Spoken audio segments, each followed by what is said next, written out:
একটা জিনিস মনে রাখবেন, আমাকে অনেকে হয়তো ভুল বুঝে এটা অনেক কিছু বলতে পারে, আমি স্পষ্ট ক্লিয়ার করে দিচ্ছি।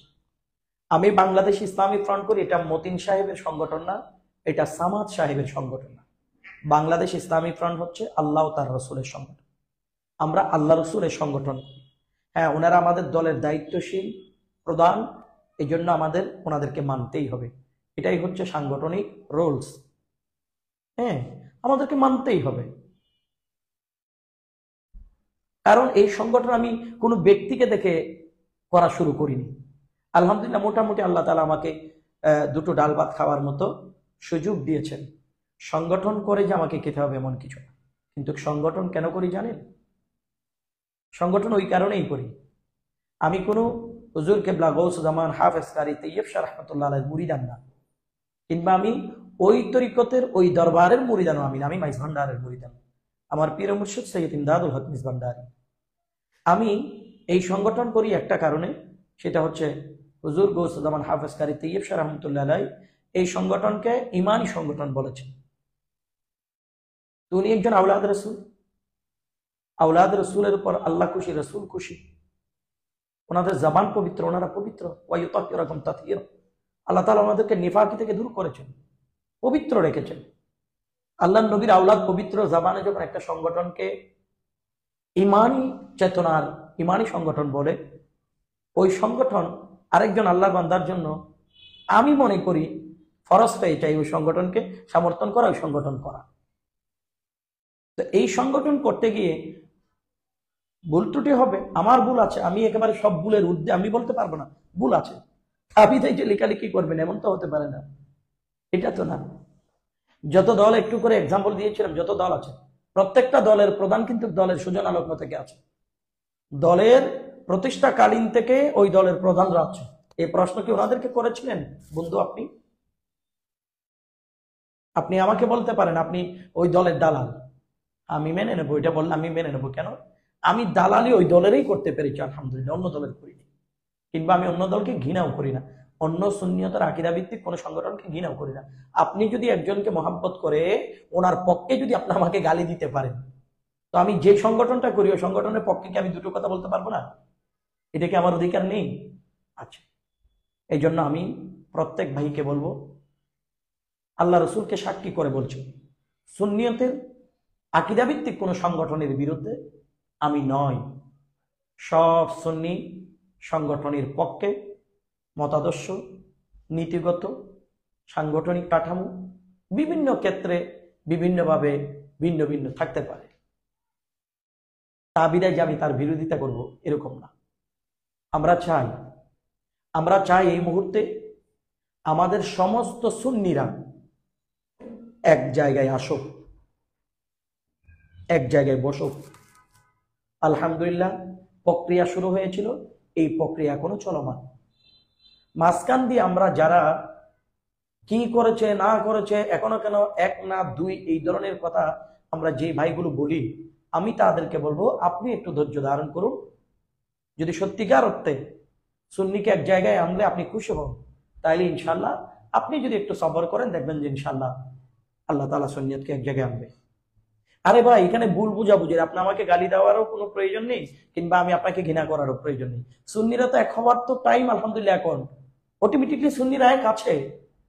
সব জায়গায় সুন্নিদের একটা বিভিন্ন দরবারের সাথে, বিভিন্ন তরিকতের সংগঠনের সাথে দফায় দফায় আলোচনা হচ্ছে, মিটিং হচ্ছে আলহামদুলিল্লাহ। এখন আমরা এক জায়গায় না বসে কখন বসবো? আর এক জায়গায় বসা, এক হওয়া, এটা ওয়াজের মাঠে গিয়ে আমরা এক চাই, এক হতে চাই, এখানে বললে যে এক হয়ে যায়, এটা তো না। এক হওয়ার বিষয়টা হচ্ছে এটা দাপ্তরিক বিষয়, আপনার সাংগঠনিক বিষয়, অফিসিয়াল বিষয়। এটা অফিসিয়াল ভাবে বসে, গঠনতান্ত্রিক ভাবে বিভিন্ন এজেন্ডা ভিত্তিক ইস্যু নিয়ে বসে, তারপরে এক হয়। ওয়াজে গিয়ে আমি বলে দিলাম আমরা এক চাই, এক হয় না, এরকম বললে তো এটা তো এক হয় না। এটার দ্বারা কি এক হয়? হবে ইনশাল্লাহ। আমরা এখন একসাথে আছি, আমরা দূরে যাব কোথায়? আমরা দূরে থাকবো বা কেন? যেইভাবে সুন্নিয়ত আকীদা ভিত্তিক যারা, তাদের বিরুদ্ধে অপশক্তি যেভাবে লেগেছেন, যেভাবে আউলিয়া কেরামের মাজার ভাঙচুর করা হচ্ছে, হ্যাঁ, যেইভাবে আপনার হক্কানি রব্বানি পীরদের হানকা ভাঙা হচ্ছে, যেইভাবে সুন্নি আলেমদেরকে ওয়াজের মাঠে লাঞ্ছিত করা হচ্ছে, যেইভাবে মসজিদের ইমাম খতিবকে লাঞ্ছিত করা হচ্ছে, যেইভাবে মাদ্রাসার প্রিন্সিপাল সুপারদেরকে জোরপূর্বক পদত্যাগ করাচ্ছে, বিভিন্ন কলেজ থেকে পদত্যাগ করাচ্ছে, বিভিন্ন স্কুল থেকে পদত্যাগ করাচ্ছে, বিভিন্ন জায়গায় রাস্তাঘাটে আপনার সন্ত্রাসী কায়দায় কি বলে এটা হাইজাকাররা হাইজাক করা শুরু করেছে, বিভিন্ন জায়গায় আমার পর্দার মা বোনেরা ইফটিজিং এর শিকার এবং দর্শনের শিকার হচ্ছে, বিভিন্ন বাজারে বিভিন্ন জায়গায় লুটপাট হচ্ছে। তো এই জায়গায় তো আমরা শুননি, আমরা তো এক হওয়ার কথা, অবশ্যই আমরা এক হচ্ছি আলহামদুলিল্লাহ।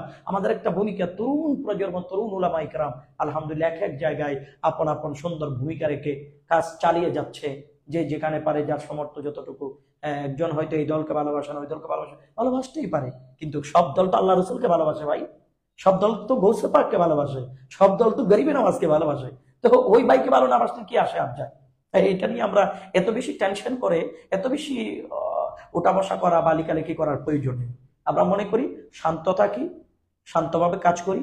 বিশেষ করে আপনি যেই তরিকতের সংগঠন কিংবা রাজনৈতিক সংগঠন আছেন, সামাজিক সংগঠন আছেন, আপনি আপনার জায়গায় ওই সংগঠনের কাজ চালিয়ে যান, এগিয়ে যাবে। আমি বাংলাদেশ ইসলামী ফ্রন্ট করি, আমি আমার জায়গায় প্রত্যেকটা জায়গায় আমি শালীনভাবে অন্যান্য দলকে আমি শ্রদ্ধা রেখে আমি আমার দলের কথা বলে যাচ্ছি। এটা আমার অধিকার, এটা স্বাধীন দেশ, বাংলাদেশ স্বাধীন দেশ, আমি আমার কথা বলি। এভাবে আপন আপন জায়গা থেকে বলে যান, আপনার অবস্থানটুকু জানান দেন। আমরা এরকম যদি এই করে নাই, সেই করে নাই, কি করলা, এই সেই এগুলো যদি বলতে থাকি, তখন আমাদের বিরোধী শক্তি যারা, আল্লাহ রসুল বিরোধী যারা, সুন্নিয়ত বিরোধী যারা, আকীদা বিরোধী যারা, তারা আরো বেশি হামলা করার সুযোগ পাবে। আমি এই সুযোগটা কেন দেবো ভাই বলেন? এই সুযোগটা আমি কেন দেব? প্রশ্নই উঠে। এই জন্য আমি আমার প্রত্যেক ভাইদেরকে, বিশেষ করে আমার বাংলাদেশ ইসলামী ছাত্র সেনার অরুণ প্রাণী তরুণ সেনানী ভাই যারা আছে, আমি তাদেরকে বলবো কারো কথায় কান দিও না। বাংলাদেশ ইসলামী যুব সেনার ভাই যারা আছে তাদেরকে বলবো ভাইজান আপনারা কারো কথায় কান দিবেন না। বাংলাদেশ ইসলামী ফ্রন্টের যারা আছেন তাদেরকে বলবো কারো কথায় কান দিবেন না। 46 বছর হয়েছে, 45 বছর পার হয়েছে, আলহামদুলিল্লাহ এই সংগঠন বিলুপ্ত হয়নি, এখনো বাংলার জমিনে টিকে আছে। সফলতা কি, ব্যর্থতা কি আমরা সংগঠন করি, আলহামদুলিল্লাহ আমরা জানি। যারা সংগঠন করে না ওনারা ব্যর্থতা অনেক কিছু দেখতেই পারে, স্বাভাবিক। বিরোধী দল থাকলে তো সমালোচনা করবে, এটা তো বিরোধী দলের অধিকার। যে আমার দল করে না সে আমার ব্যর্থতা অনেক কিছু বলবে, এটা আমার শোনার দরকার নাই। আমার দলের সফলতা কি সেটা আমি দল করি, আমি জানি। আর এমন না যে এই দল এরকম বাংলাদেশের অন্যান্য বড় দলের মতো এমন কোনো দল না যে এই দলের নাম প্রকাশ করলে আমাকে কিছু টাকা দিবে কিংবা আমাকে কিছু চাঁদা দিবে, এরকম তো না,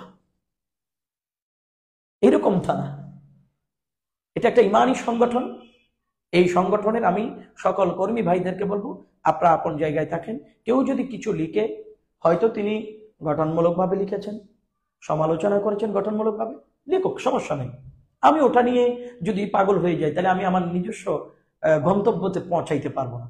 আমার গন্তব্যে যদি আমাকে পৌঁছাইতে হয়, কে কি বলে এগুলোর দিকে কান না দিয়ে আমি আমার কাজে আগাই এবং সেই ভাইকেও আমি ভালো করে বুঝাই। বুঝতে পেরেছেন?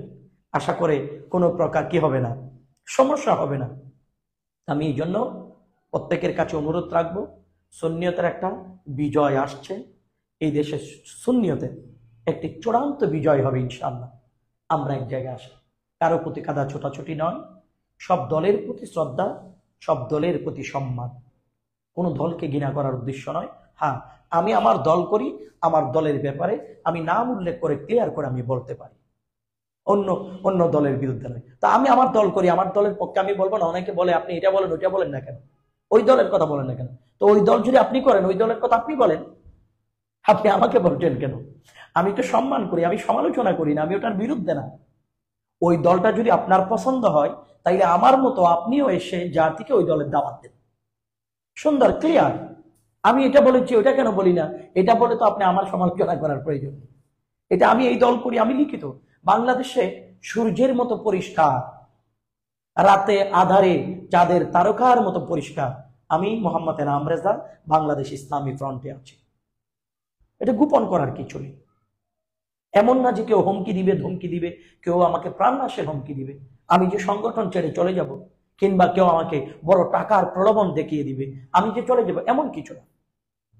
আজকে এই লাইভে একটি কথা বলেছি, আলহামদুলিল্লাহ, আপনারা রেকর্ড করে রাখবেন।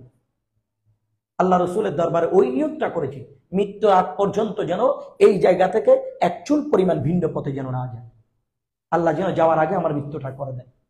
এক নীতিতে আছি, এক দ্বারাতে আছি, এক জায়গায় আছি, এক জায়গায় থাকবো ইনশাআল্লাহ।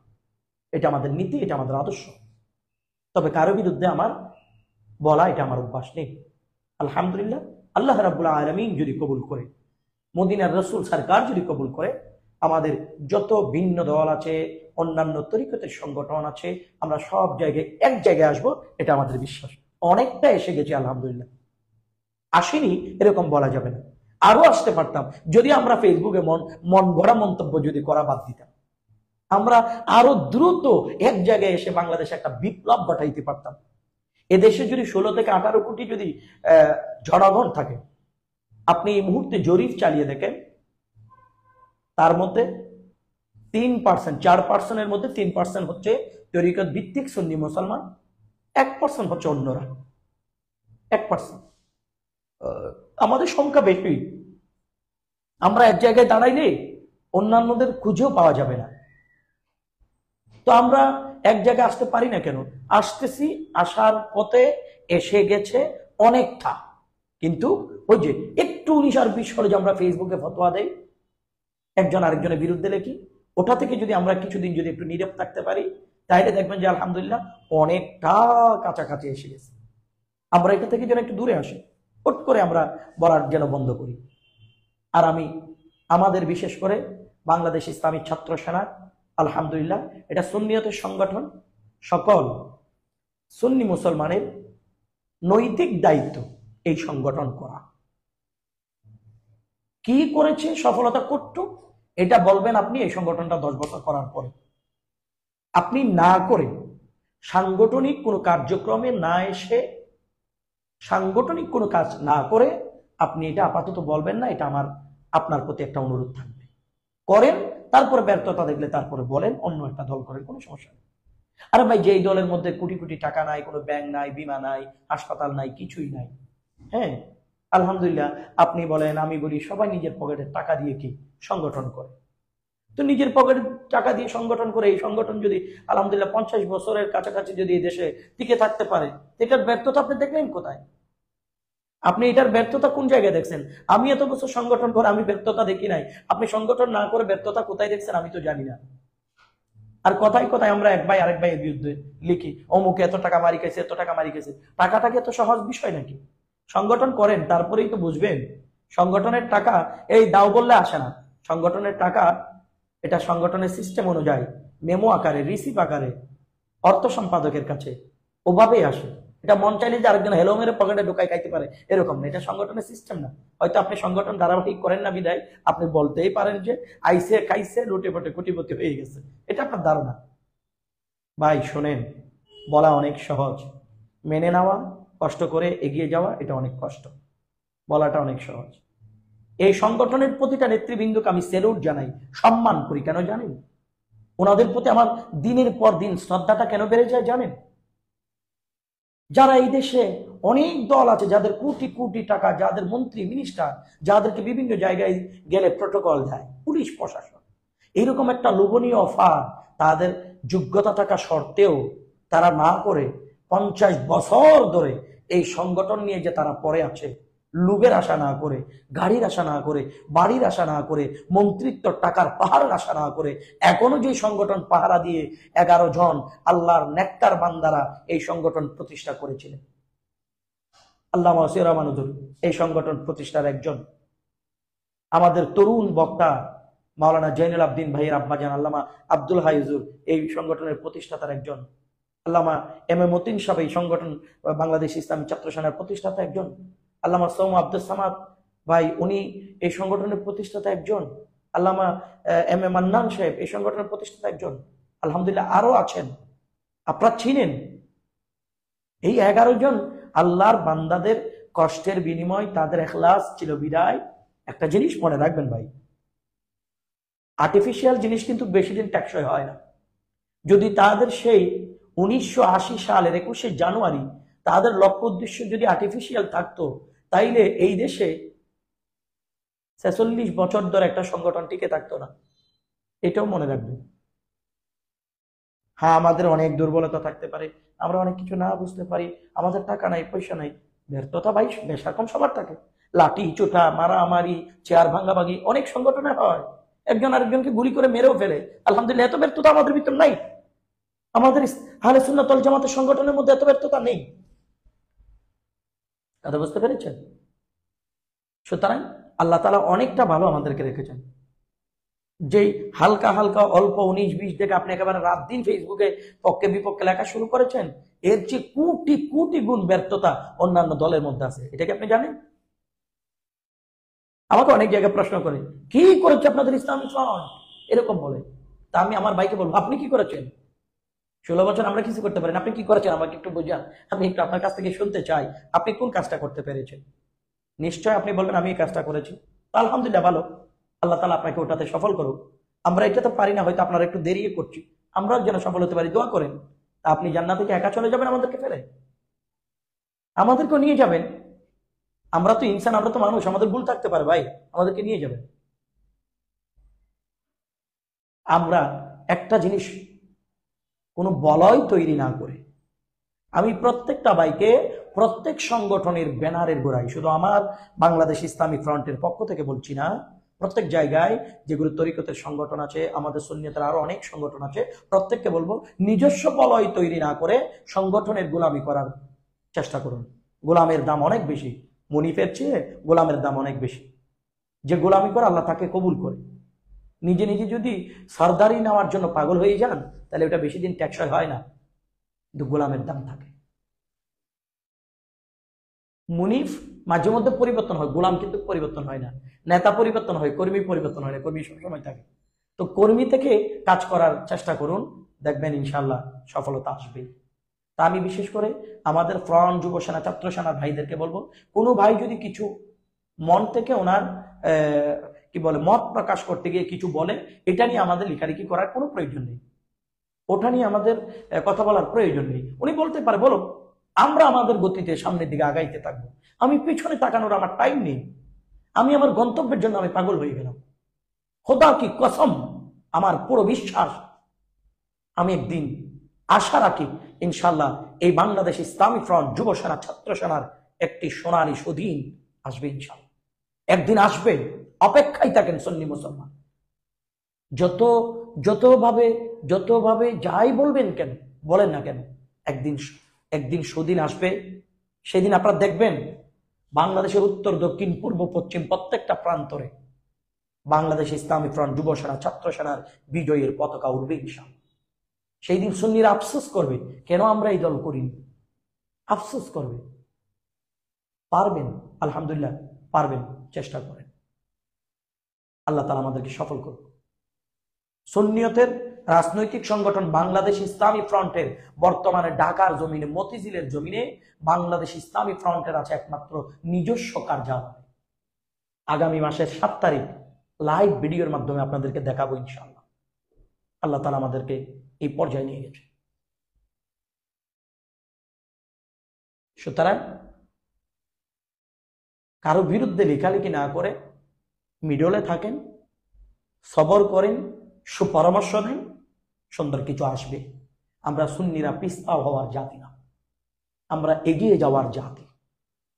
আমরা শাহজালালের তরবারি, আমরা শাহ ফরানের তরবারি, আমরা মাওলা আলী শের খোদার সৈনিক, ইমাম আলী মাকাম সাইয়েদনা হোসাইন রাদিয়াল্লাহু তাআলা আনহুর সৈনিক, গৌসুল আজম মাইজ ভান্ডারী শাহিন শাহ স্ত্রীকুট, সারা বাংলাদেশের যত বড় হক আল্লাহর ওলি আছে, ওনাদের প্রতি আমাদের শ্রদ্ধা, ভালোবাসা। আমরা তাদের সৈনিক, আমরা পিছপা হওয়ার দরকার নেই। একটু 19-20টা ভুলে যান, একটু 19-20 বিষয়টা ভুলে আসেন। আপনার প্ল্যাটফর্ম থেকে আপনি আগান, আমার প্ল্যাটফর্ম থেকে আমি আগাই। আগাইতে আগাইতে দূর মেরে লক্ষ্য উদ্দেশ্য সবাই ঢাকা যাব। সবাই যদি যার যার প্ল্যাটফর্ম থেকে দূর মেরে ঢাকা যদি পৌঁছায়, এক জায়গায় এসে গেছি তো ভাই, এক জায়গায় হয়ে গেলাম তো, ওখান থেকে আমাদেরকে দেখবে তো ভাই। যারা আমাদের বিরুদ্ধে পার্টি, সুন্নিয়তের বিরুদ্ধে অপপ্রচার চালায়, তারা দেখবে তো, তারা জানবে তো। আমরা সুন্নি, আমরা কি শুধু মাঝার নিয়ে বসে থাকবো? আল্লাহর ওলির দরবার নিয়ে বসে থাকবো? আল্লাহর ওলির দরবারের ইজ্জত রক্ষার জন্য আমরা যেভাবে জান প্রাণ দিয়ে সামনে যাই, ঠিক সেভাবে আমাদেরকে একজন হিন্দু, বুদ্ধিস্ট, খ্রিস্টানের উপর আঘাত হলে তার জানমাল রক্ষার জন্য আমাদেরকে এগিয়ে যেতে হবে। কোন ব্যবসায়ী ভাইকে যদি আঘাত করা হয়, তাকে রক্ষা করার জন্য আমাদেরকে এগিয়ে যেতে হবে। কোন দেশের জনগণের উপর যদি ক্ষতি হয়, তাকে রক্ষার জন্য আমাকে এগিয়ে যেতে হবে। আমরা রাসূলুল্লাহ সৈনিক, আল্লাহ রাসূল এই আদর্শ আমাদেরকে দিয়েছেন। কোন আমার মা জাতিকে বারবার আজকের দিনে বাংলাদেশের অনলাইন প্ল্যাটফর্মে আমরা দেখেছি প্রায় কতজন, 64 জন নারী ধর্ষণের শিকার হয়েছে। এটার জন্য আমাদের ভূমিকা রাখতে হবে, আসতে হবে, প্রতিবাদ করতে হবে। আমরা আসতে পারবো ইনশাআল্লাহ, সবাই যদি কাঁধে কাঁধ মিলিয়ে এক জায়গায় আসি। আসতেছি, কই আসছে বললে হবে? আসেন, আপনিও আসেন। কই না বলে এই বলেন, কই শব্দ বাদ দেন, এই যে বলে আগান, দেখবেন ইনশাআল্লাহ। আজকে এটা শুধু আমাদের দাবি নয়, সমগ্র সৃষ্টি জগতের দাবি।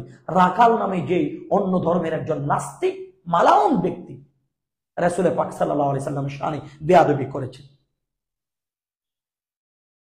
এই জালিমের মৃত্যুদণ্ডের জন্য প্রতিবাদ করা উচিত। অনেকে বলে হুজুর তিনি ক্ষমা চাইছে, তো ক্ষমা চাইছে কি হয়েছে? মন চাইলে বলবে, আন্দোলন দেখলে আবার ক্ষমা চাইবে, এ তো হতে পারে না। আমরা অন্তত পক্ষে এই অন্তর্বর্তীকালীন সরকারের প্রধান ডক্টর ইউনূস মহোদয় এবং উপদেষ্টা যারা, তাদের কাছে আমরা দাবি জানাইতে পারি, ইসলামের বিরুদ্ধে, আল্লাহর রাসূলের বিরুদ্ধে যারা কথা বলবে তাদের শাস্তি যেন মৃত্যুদণ্ড হয়, এটা যেন আমরা বলতে পারি। এবং আমরা আরেকজনের মন্দিরও যেন ভাঙতে কাউকে সুযোগ না দিই, আরেকজনের পেকুটা যেন, গির্জা যেন ভাঙার সুযোগ না দিই। সে অন্য ধর্মের হোক, তার ধর্ম সে পালন করবে, তাকে নিরাপত্তা আমি মুসলমান হিসেবে, আমি সুন্নি হিসেবে আমার দিতে হবে। কোনো বৈষম্য থাকা যাবে না, কোনো শিক্ষকের উপরে আমার নির্যাতন করা যাবে না।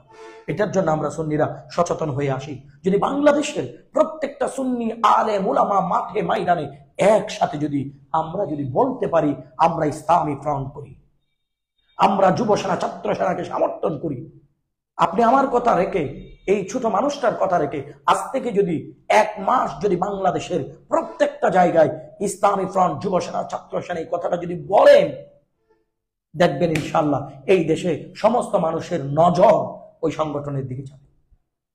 কিংবা আপনি যেটা করেন ইসলামিক ফ্রন্ট, আপনি ওটার কথা বলেন, আপনি ওটা করেন তো, আপনি যে সমর্থক, আপনারা আলেম বলেন, কর্মী বলেন, আপনার সমর্থক 10 লাখ হোক, 20 লাখ হোক, 1000 হোক, 500 হোক, আপনি বলেন ওটা ওদিকে যাবে। ওপেন করেন, আমি গোপন থাকবো কেন? আমারটা কি কোন দিক দিয়ে কালিমা লাগছে? কোন দিক দিয়ে কি কোন খারাপই অর্থলোভের কারণে মামলা খাইছে? আমি নীরব থাকবো কেন? আমার আগে আসতে হবে। তাই আমি প্রত্যেক সুন্নি ভাইকে অনুরোধ করবো, আসেন আমরা একটু 19-20 জায়গায় সবর করি। দেখেছেন এই পর্যন্ত কোনোদিন ফেসবুকে সুন্নিয়তের কোনো বিষয় নিয়ে সরাসরি আরেকজনের বিরুদ্ধে বলার জন্য আমি লাইভে আসছি, এই ধরনের দেখছেন কোনোদিন? কোনো ওয়াজের মাঠে বলছি আমি? বলিনি। কারণ ভুল বুঝাবুঝি এক হবে ইনশাল্লাহ, আসবে ইনশাল্লাহ, বুঝবে ইনশাল্লাহ। আমি হট করে ওই কথাটা বলা আমার জন্য উচিত নয়। বলবো বাংলাদেশ ইসলামী ফ্রন্টের ব্যানারে আসুন, ছাত্র সেনার ব্যানারে আসুন, যুব সেনার ব্যানারে আসুন, দেখবেন ইনশাল্লাহ সুন্নিয়তের সেই বিজয়ের সূর্য বাংলার নীল সবুজের আকাশে উদিত হবে ইনশাল্লাহ। আল্লাহ আমাদের সবাইকে বুঝার তৌফিক দান করুন। সমস্ত প্রকারের মাঝখানে ঢুকে মুনাফিক এবং বাতিল যে ষড়যন্ত্র চালাচ্ছেন, ওই সমস্ত ষড়যন্ত্র থেকে আমাদের আহলে সুন্নাত ওয়াল জামাত ভাইদেরকে হেফাজত করুক, আমিন। আসসালামু আলাইকুম। আলহামদুলিল্লাহ, আলহামদুলিল্লাহ আপনাদের দোয়ায় আগের চেয়ে অনেক ভালো লাগছে, অনেক ভালো আছি বিদায় আপনাদের সামনে এসে কথা বলছি। ওয়ালাইকুম আসসালাম ওয়া রাহমাতুল্লাহ। দোয়া রাখবেন, আমি আপনাদের দোয়ায় খুব ভালো আছি। দোয়া রাখবেন যাতে আজীবন সুস্থ শরীর নিয়ে যেন মাঠে যেন গোলামি করতে পারে। আমাকে কেউ দালাল বলো, আমাকে কেউ পাসাড়া গোলাম বলো, আমার কোনো মন খারাপ হয় না। আমি ওই দলকে মহব্বত করি, এটা সুন্নিয়তের দল, যেটাকে আওলাদ রাসূল ইমানি দল বলেছেন, ওটার কাজ করতে গিয়ে যদি আমাকে কেউ দালাল বলে, এতে আমার কোনো দুঃখ নেই, মন ভরে লিখতে পারবেন, কোনো সমস্যা নেই। আমাদের প্রত্যেককে বোঝার তৌফিক দান করুন, আমিন। আসসালামু আলাইকুম ওয়া রাহমাতুল্লাহি।